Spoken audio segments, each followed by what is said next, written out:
वरिष्ठ सभागृहामध्ये अशा पद्धतीची शिवी देण्याचा पद्धत नाही आहे, पण दानवेजींनी ही शिवी देणं म्हणजे मला तरी असं वाटतं की हा सभागृहाचा अपमान आहे। आणि त्याच्या बाबतीमध्ये मला तरी वाटतं की ज्यावेळेस सभागृह सुरू होईल तर आम्ही सभापतींकडे ही मागणी करणार आहोत की ज्याप्रमाणे एखादा सभासद छोट्या मोठ्या चुका करतो त्यावेळेस तुम्ही वेगळ्या वेगळ्या शिक्षा त्यांना देत असतात।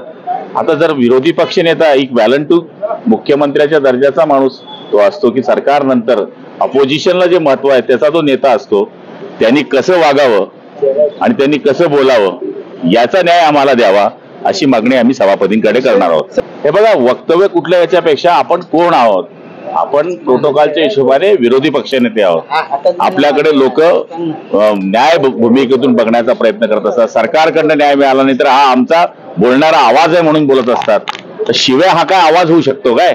मला तरी असं वाटतं की ही लाखोली त्यांनी जी वाहिलेली आहे त्याला आम्ही येणाऱ्या उद्याच्या सत्रामध्ये ती लाखोली त्यांना कशी परत करता येईल याचा प्रयत्न करू। गदारोळ होत असतात, आपसात वाद होत असतात, हे सभागृहात सुरू असतं, पण शिवी देणं मला तरी असं वाटतं ही बाब चुकीची। आता आम्ही पण 20-22 वर्षापासून सभागृहामध्ये आहोत, पण अशा पद्धतीच्या शिव्या देण्याचा प्रकार कधी बघण्याला मिळाला नाही।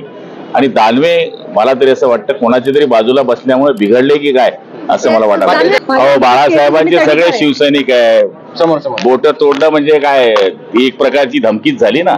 आपण धमकी देणारे नाहीये, उलट कोणी धमकी देत असेल तर त्या लोकांना न्याय मिळवून देणारे लोक आहोत। त्यामुळे सभागृहामध्ये धमकी हा विषय चालत नाही।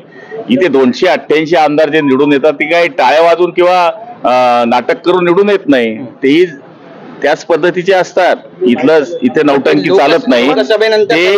ते सभागृहात जे आले आहेत ते लोकांमधून आले नसल्यामुळे त्यांना हे असं वाटतं, मागच्या दरवाजाने आले।